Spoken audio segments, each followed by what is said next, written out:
أعوذ بالله من الشيطان الرجيم. بسم الله سبحان الله والحمد لله ولا إله إلا الله والله أكبر ولا حول ولا قوة إلا بالله العلي العظيم العزيز العليم عدد كل حرف كتب ويكتب أبد الآبدين ودهر الداهرين رب اشرح لي صدري ويسر لي أمري واحلل عقدة من لساني يفقه قولي آمين رب العالمين. قال المصنف رحمه الله. Dan selanjutnya قال المصنف رحمه الله. Dan selanjutnya telah menyebutkan dia ulama kami ahlus sufi rahimahullahu ta'ala beberapa bab pada menyatakan khawatir dan senyap telah menyebut akan dia akan khawatir segala lintasan hati oleh ulama kami ahlus sufiyu, yaitu di kalangan ulama-ulama sufi yang bersifat dengan ilmu tasawuf sufi, ulama-ulama yang alim dalam ilmu tasawuf serta mengamalkan akan ilmu tasawuf, tu baru boleh panggil sufi. Dah. Jadi yang kata-kata ulama sufi, pertama dia reti tentang ilmu tasawuf. Duk belajar ilmu tasawuf ni dia alim, jadi ulama lah. Setakat tu cukup ke? Tak cukup lagi nak panggil sufi. Kita kalau setakat reti ilmu tasawuf sahaja, tak layak lagi dipanggil sufi. Nak bagi dipanggil sufi yang beramal dengan ilmu tasawufnya. Dia reti ilmu tasawuf, dia jadi orang yang bersifat dengan ilmu tasawuf. Segenap segi kehidupan dia di atas jalanan ilmu tasawuf. Cara akhlak dia, cara adab dia, amal ibadat ni tak usah ceritalah. Cara kehidupan dia, cara pakaian dia, cara makan minum dia. Tak makan minum pun tak boleh lawan dah. Kan? Depa makan sikit, kita makan banyak. Kita mengaji tasawuf juga ni. Kan? Tapi nak jadi sufi tak tentu lagi. Ada amalan ilmu tasawuf tu dulu. Baru boleh tengok kan sufi ke tidaknya kita ni. Baik. Jadi kata Imam Ghazali, ulama-ulama kami tu dituju kepada Imam Ghazali lah maksud dia. Rahimahumullahu ta'ala menyebutkan apa? Akan beberapa bab pada menyatakan khawatir.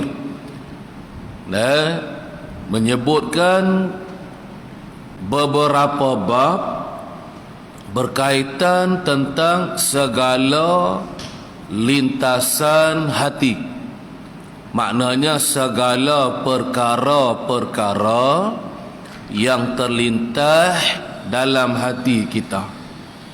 Ada khatir daripada Allah, ada khatir daripada malaikat, ada khatir daripada nafsu kita, ada khatir daripada syaitan. Banyaklah kan. Baik, nanti di bawah dia akan cerita lagi. Nah, setiap satu tu dia buat satu bab kan. Bab khatir daripada Allah, dia buat satu bab. Lepas tu khatir daripada malaikat, buat pula satu bab yang lain. Begitulah seterusnya.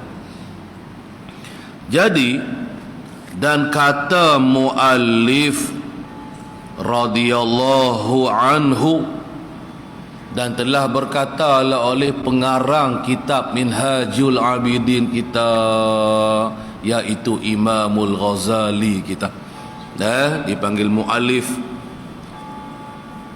Tetapi kami sebutkan bagimu insya-Allah Ta'ala daripada tiap-tiap satu daripadanya asal. Baik, walau bagaimanapun, kata Imam Al-Ghazalinya, kami sebutkanlah bagimu insya-Allah Ta'ala daripada tiap-tiap satu daripadanya. Nya tu beberapa bab tadi,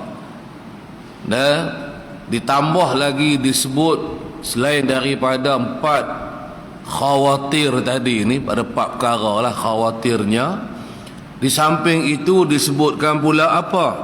Disebut asal, akan setiap satu tu dengan asai dia, umbi perdu dia. Perkara yang penting itulah asai. Perkara yang mustahak, yang mana yang memadai apabila engkau berpegang dengan dia, yang memadai, sifat kepada asal. Asal mana? Yang memadai. Jadi didatangkan, dibuat satu perkara secara asliyah. Kita ambil pegang kaedah tu sahaja.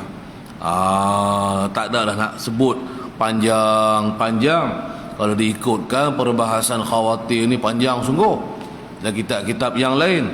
Tapi dalam kitab ni dia datangkan juga tajuk khawatir ni, tapi dia buat main macam kita kata rumusan lah. Yang mana apabila kita berpegang, apabila engkau berpegang dengan dia, dengan asal ini, nescaya memadalah, padanlah dengan asal yang musnah. Nak habaq ni sat lagi kan. Jadi kita buat satu macam kita panggil apa, macam kita nak beramal.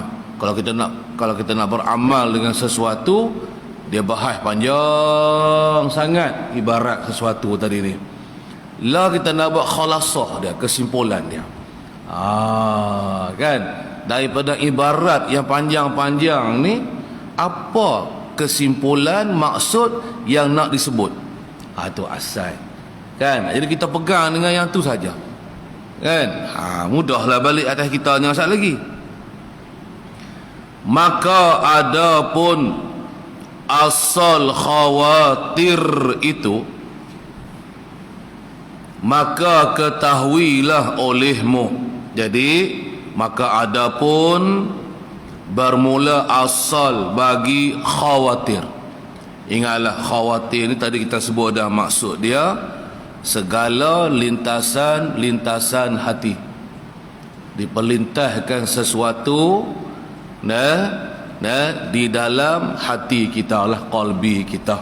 Hati tu qalbi lah kan. Maka lalu bergerak-geraklah hati kita. Bergerak-gerak apa? Bergerak-gerak nak. kepada nak. Kalau kata perkara baik, hati kita pun bergerak-gerak nak buat perkara baik tu. Kalau lintasan hati itu perkara jahat seperti datang dari nafsu, daripada iblis, daripada syaitan, bergerak-gerak hati kita tu nak buat juga. Nak buat atau tak mau buat lah. Kata asal dia kata dia pergerakan hati. Tapi takut payah nak faham. Kita pasang maksud dia segala perkara yang diperlintahkan ke dalam hati kita. Bahasa pendeknya lagi, lintasan hati. Tu maksud dia. Senang cakap kan. Baik. Lepas tu tak apalah, kata musannif lagi, maka ketahui olehmu, maka nescaya ketahuilah olehmu bahawasanya Allah Ta'ala telah mewakil oleh Allah dengan hati anak Adam. Allah Ta'ala wakilkan apa? Hantar, kirimkan apa? Malaikat. Akan malaikat dia.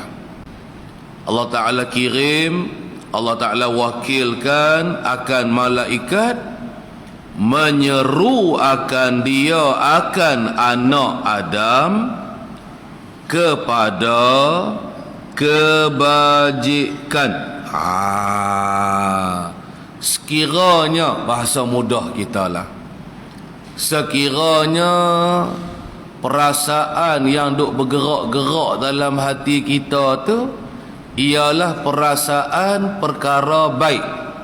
Hati kita berasa nak buat perkara baik, kan? Lalu diperintahkan dalam hati kita nak puasa, nak semayang, contoh perkara baik lah tu, amalan-amalan yang soleh.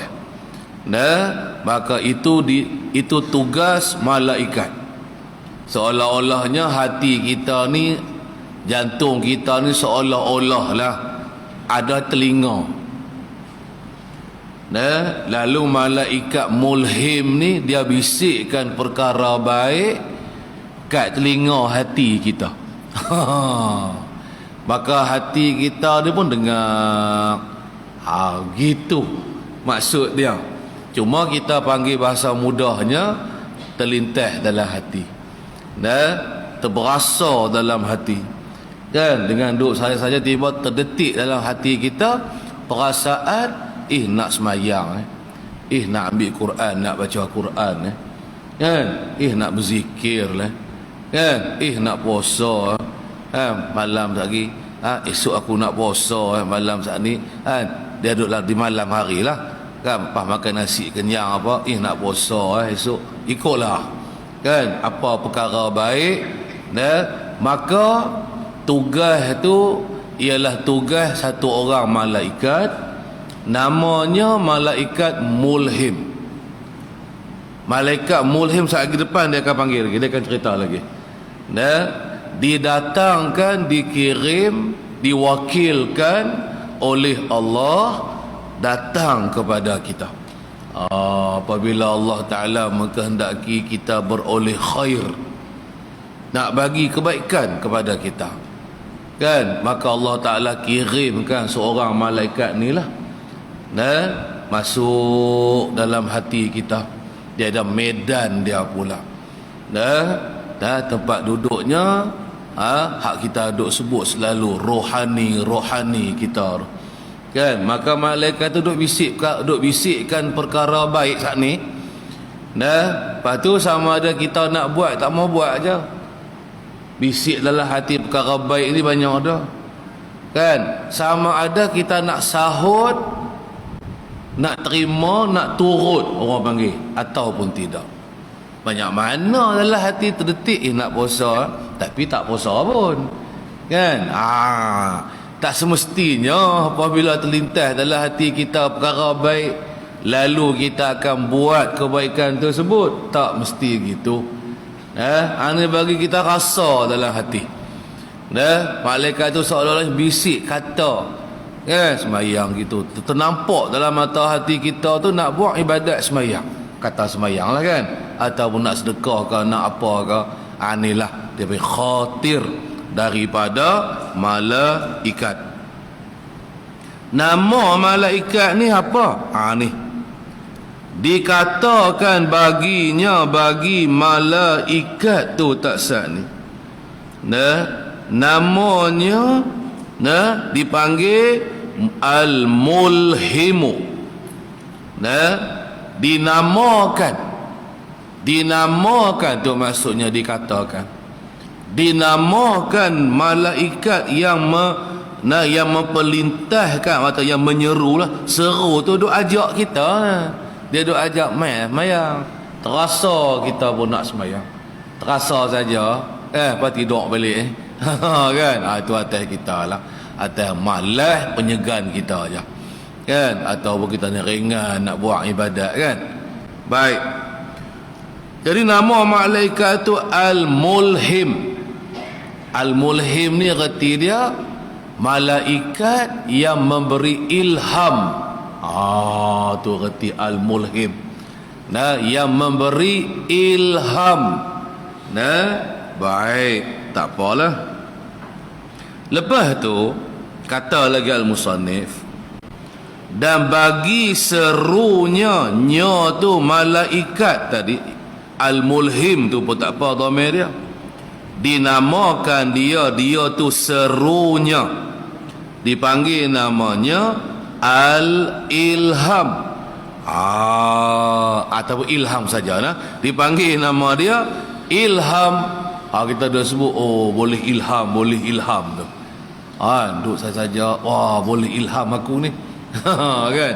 Ilham tu bahasa Arab. Yang duk tahu bagi rasa ada ilham perasaan tadi tu, namanya malaikat Al-Mulhim. Tu. Ilham ni apa benda? Iaitu suatu perkara baik yang dicampurkan ke dalam hati kita. Yang dicampurkan ke dalam hati kita. Itu asal dia reti ilham. Lain-lain jadi kita panggil apa?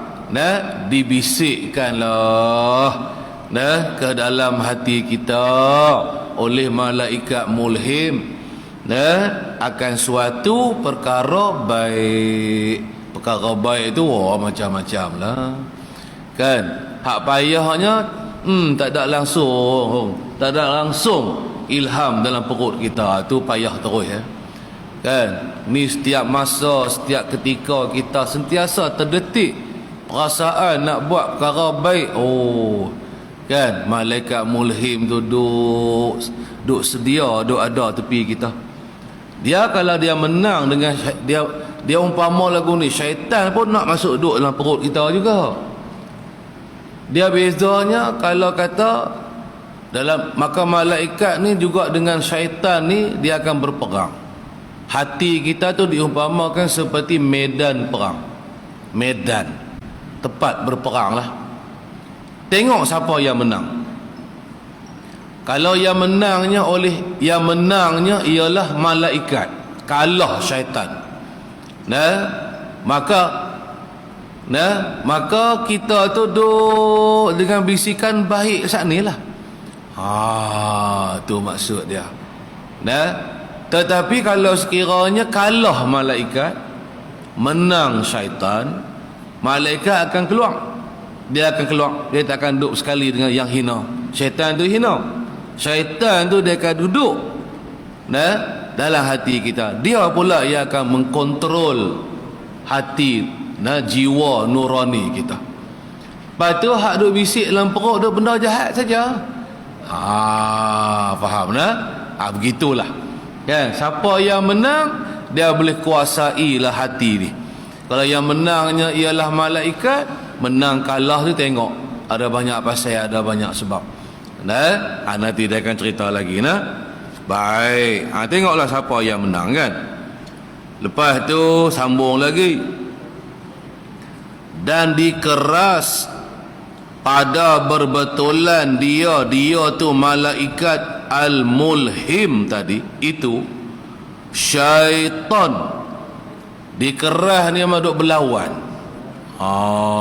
Tu masuk dikerasir. Tadi kan kita habaq berperang, syaitan pun nak rebut daripada malaikat. Hati kita tu dia nak juga menguasai kita. Cara dia nak menguasai kita tu, kalau sekira berjaya, dia ambil alih, dia boleh duduk tinggal dalam nurani kita, hati nurani kita, kan? Berjayalah dia, kalahlah malaikat. Itu maksud dikerasi. Jadi, dan dikerasi yakni oleh Allah. Fa'ilnya, naik fa'ilnya, kalau kita baca dengan bina ma'ruf, fa'ilnya kembali kepada Allah. Dan dikerasilah oleh Allah pada berbetulan dia tu malaikat al-mulhim itu dikerasi akan maf'ul yang kedua, syaitan akan syaitan. Kemudian Allah Ta'ala juga jadikan syaitan, syaitan ni juga akan mengerasi, akan melawan malaikat dalam hati kita. Kemudian tengok siapa menang. Siapa boleh kuasai, siapa boleh kontrol hati seorang ni, kan? Kalau malaikat, alhamdulillah lah, kan?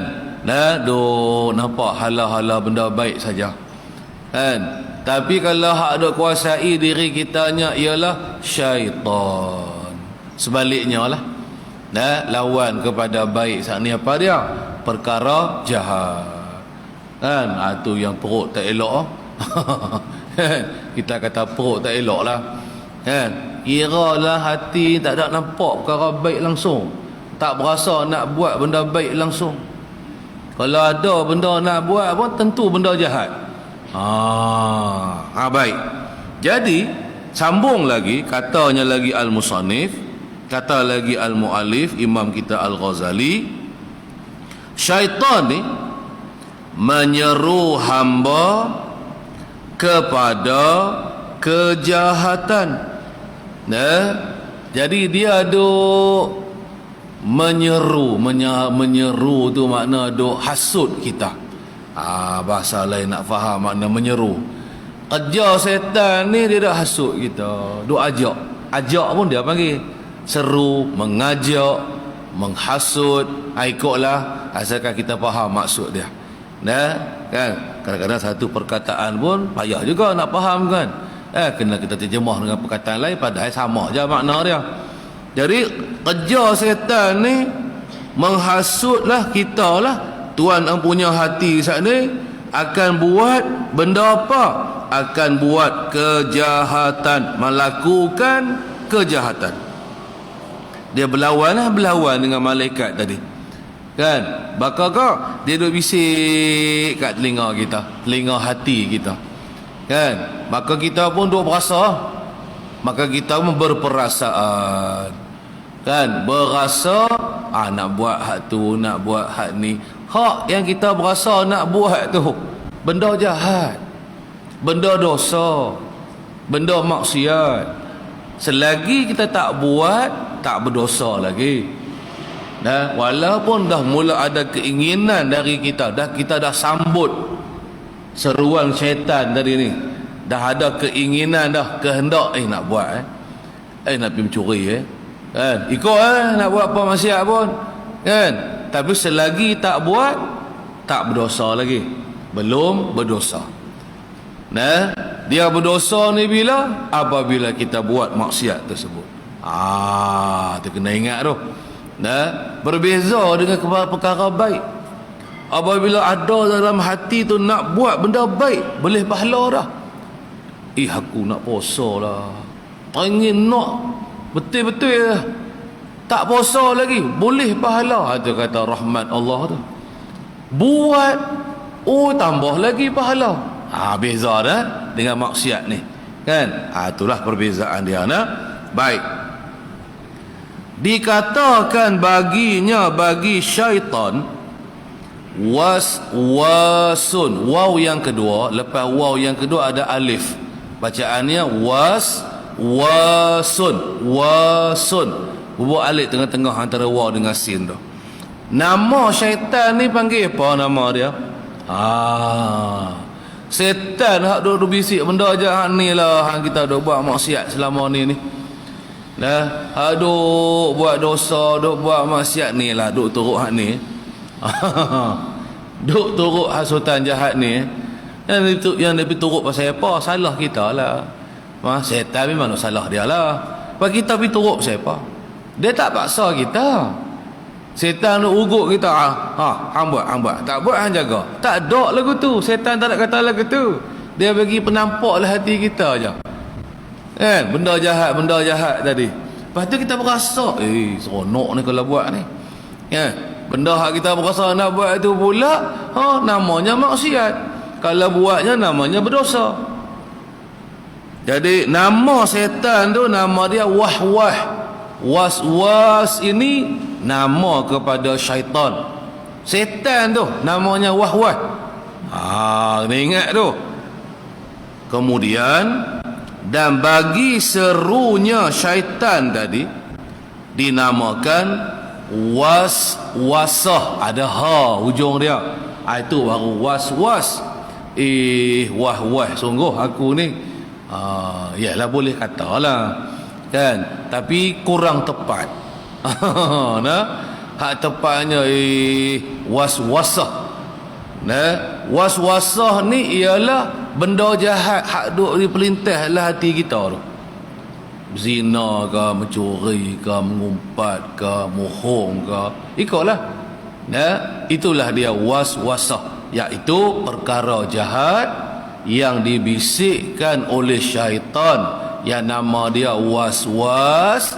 Dia bisikkan ke dalam hati kita. Boleh faham mudah ya, tak payah mana ni.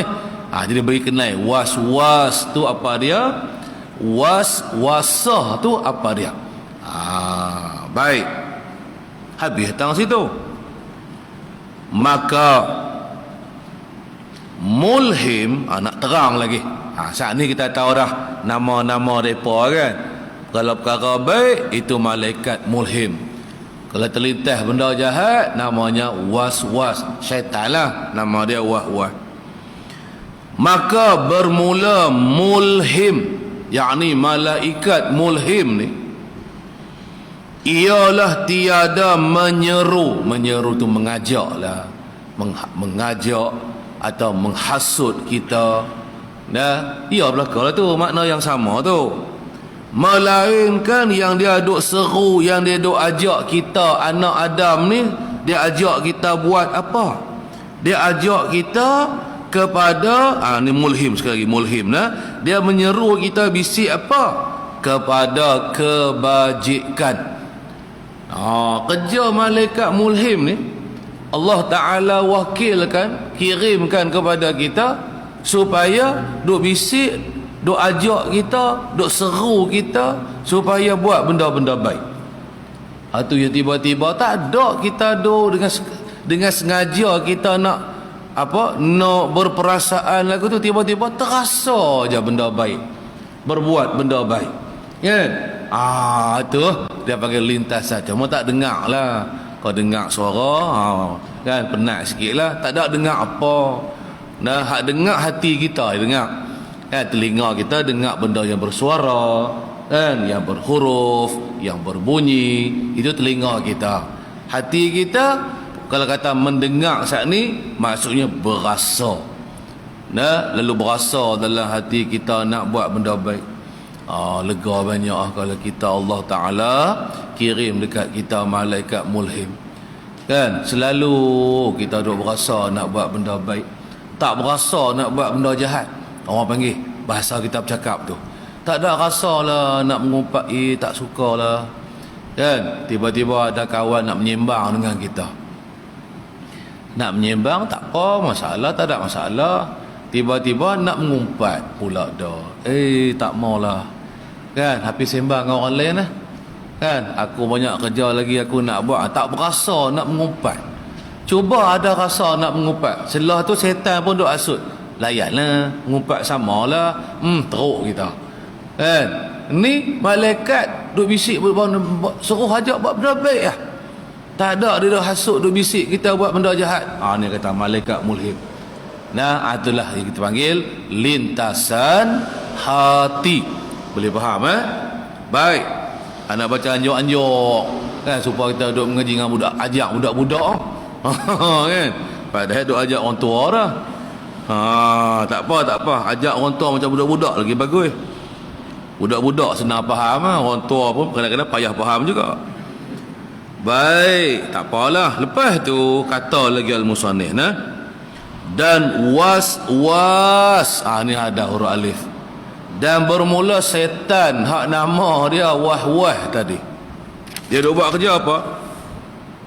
Tiada menyeru, ialah tidak mengajaklah ia was-was akan anak Adam, melainkan hak dia duk seru kita. Dia duk bisik kat hati kita.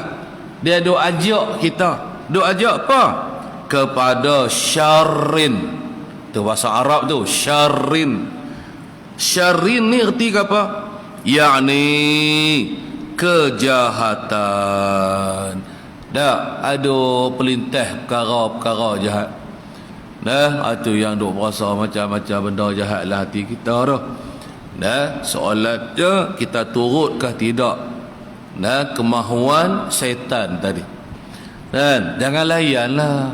Maksudnya jangan layan. Kalau dibisik perkara baik dari malaikat mulhim tadi, teruskan. Tak payah nak tangguh-tangguh. Nak buat, tak buat, nak buat, tak buat. Tak payah lah. Tak nak fikir lagu tu Kalau kata benda jahat, jangan buat terus. Jangan juga duk kata nak buat ke tak ada. Dia dua aja, buat atau tak buat. If'al atau la taf'al. Kamu buat atau kamu jangan buat, ataupun kamu tidak buat. Kalau daripada malaikat mulhim duk ajak buat benda baik, buat. Tu peluang kita. Hak mula tak ada rasa nak buat ibadat pun, nak melakukan ketaatan pun, tiba-tiba berasa dalam hati nak buat benda baik. Bukan senang nak boleh main kita berperasaan dalam hati buat benda baik tu. Hak lama mana dah perut kita duk kosong, dak pun terlintas benda jahat ya. Kan? Tiba-tiba mai rasa buat benda baik, jalan terus. Teruskan. Kalau benda jahat, tadi hak setan tadi ni, hak namanya wah tadi ni, jangan buat, jangan layan. Sama ada berkaitan dengan akidah ke, berkaitan dengan forok kita ni ke, kan? Yang kalau kata diharamkan kita buat sesuatu tadi, jangan duk buat. Biar duk terasa dalam hati, nak dah ni, nak sangat, dah berasa sungguh-sungguh. Kan? Tak usah layan. Itu hati kita mesti kuat. Ni kata mujahadah ni, lawan ajakan suruhan syaitan saat ni tu, seruan dia saat ni, lawan. Kan? Biar kita rasa sayangnya kalau tak buat. Kan? Dia bagi rasa sayang pula. Kan? Dia ajak kita buat tu maksiat. Kan? Lepas tu tak mau buat. Dia bagi rasa perasaan ruginya kalau tak buat. Ruginya kalau tak tengok ni, benda tu haram kita tengok. Dia banyak rasa rugi. Tak ada rugi. Tak ada rugi kalau tak tengok benda haram ni. Hak rugi kalau tengok. Dia nak bohong dari setan tu. Dia bagi rasa perasaan rugi tak tengok. Padahal kalau tengok tu yang ruginya. Hak tu baru nak terjun nerakanya. Kan? Hati-hatilah. Muslihat setan ni macam-macam. Baik, kita lah pula nak kena faham, nak kena lawan, kan? Nak kena kenal jenis-jenis bisikan tadi. Pada kata kebanyakan ulama radhiyallahu anhum, semua taksat ni sebagaimana telah dikatakan oleh kebanyakan ulama. Jadi kebanyakan ulama-ulama tasawuf sufi menjelaskan macam mana yang kita belajar taksat ni. Malaikat mulhim kerjanya ilham. Malik syaitan namanya wahwah, kerja jahatnya namanya waswasa. Ini sebagaimana yang kebanyakan ulama-ulama, majoriti ulama tasawuf jelaskan tentang nama apa kerjanya, kan, bisikkan apa baik atau jahat. Nah, baik itu baru yang kedua. Kedua lagi bisikan daripada Allah, kan, lepas tu bisikan daripada nafsu. Ada juga nafsu tu duk ajak lebih kepada berseronok, bersedap-sedap, tu kerja nafsu, tapi membawa kepada kita jadi derhaka kepada Allah. Tu bisikan nafsu.